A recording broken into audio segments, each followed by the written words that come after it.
बिस्मिल्लाहिर्रहमानिर्रहीम अस्सलामुअलैकुम। Welcome back to my channel. जहाँ भी रहें खुश रहें, हैप्पी रहें और हेल्थी रहें। आज आपको मैं दाल पालक की रेसिपी बताऊंगी जो बहुत ही डिलीशियस बनकर तैयार होगी। इसके लिए रेसिपी को एंड तक ज़रूर देखिएगा, स्किप मत कीजिएगा। रेसिपी पसंद आए तो इसको शेयर लाइक ज़रूर कीजिएगा। चलिए स्टार्ट करते हैं। सबसे पहले 1 कप चने की दाल को मैंने आधे घंटे के लिए भिगो दिया था। अब इसको 10 मिनट के लिए प्रेशर लगाते हैं।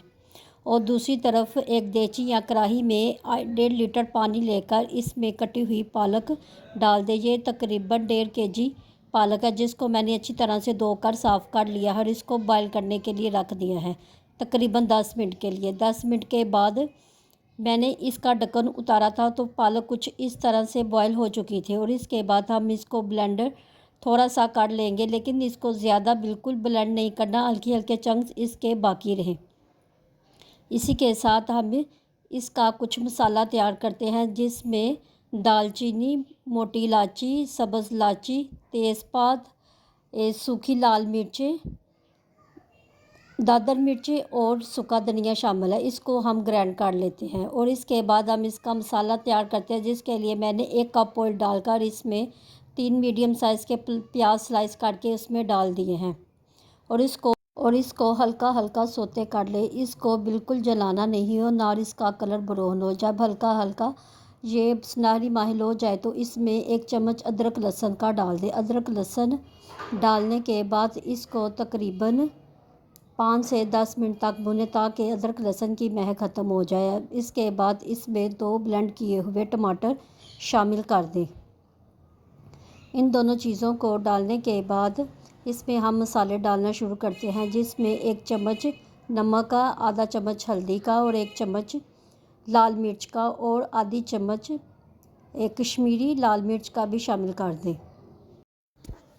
इन तमाम मसालों के साथ जो मसाला ग्राइंड किया था वो भी इसमें शामिल कर दें। ये मसाला ज़रूर डालना, इससे इसका बहुत अच्छा टेस्ट आएगा। और इसमें आप थोड़ा सा पानी डाल दें ताकि मसाला जले ना और इसको अच्छी तरह से भून लें। जब देखेंगे मसाला अच्छी तरह से भुन चुका है और ऑयल सेपरेट होना शुरू हो गया है तो इसमें जो ग्राइंड की हुई पालक है वो शामिल कर दें। देखिए पालक का कलर बिल्कुल ख़राब नहीं हुआ। और इसको अच्छी तरह से मिक्स कर लें ताकि तमाम मसाला पालक में अच्छी तरह से मिक्स हो जाए। तकरीबन हम इसको 5 मिनट तक भूनेंगे। जब अच्छी तरह देखें ये भून चुका है तो इसको थोड़ी देर के लिए ढक्कन दे दें। अब हम दाल को देखते हैं जिसको हमने 10 मिनट के लिए प्रेशर लगाया था। देखिए दाल बिल्कुल डन हो चुकी है। इसको मलीदा बिल्कुल नहीं करना, ये बिल्कुल इसी तरह होनी चाहिए, खरी खरी दाल। इसके बाद हम पालक को देखते हैं कि पालक अच्छी तरह से भुन चुकी है। 5 से 10 मिनट के बाद देखेंगे पालक भूनने के बाद इसमें 7-8 जो गोल लाल मिर्ची होती हैं वो शामिल कर दें। इससे भी इसका टेस्ट बहुत अच्छा आएगा। पालक को भूनने के बाद इसमें जो दाल बॉयल की है वो शामिल कर दें। दाल को शामिल करने के बाद इन दोनों चीज़ों को अच्छी तरह से मिक्स कर लें। सिर्फ इसी बात का ध्यान रखें कि दाल बिल्कुल मलीदा ना हो, इसी तरह दाल होनी चाहिए। इन दोनों को अच्छी तरह से भूनने के बाद सिर्फ 5 मिनट के लिए इसको कवर कर दें ताकि तेल ऊपर आ जाए। देखेंगे ये तेल सेपरेट हो गया है, हमारी पालक बिल्कुल रेडी हो चुकी है। बिल्कुल एंड में हम इसमें छोटा छोटा अदरक काट कर वो डालेंगे। 1 चम्मच हरी मिर्च का इसमें शामिल कर दें। कूटी हुई हरी मिर्ची अगर आपको नहीं डालना तो आप ना डालें। और इसके ऊपर आधा कप हरा धनिया का शामिल कर दें और 2 से 3 मिनट के लिए इसको कवर करके रख दें। 2-3 मिनट के बाद आप देखेंगे कि दाल पालक बिल्कुल रेडी हो चुकी है। अब हम इसको डिश आउट करते हैं।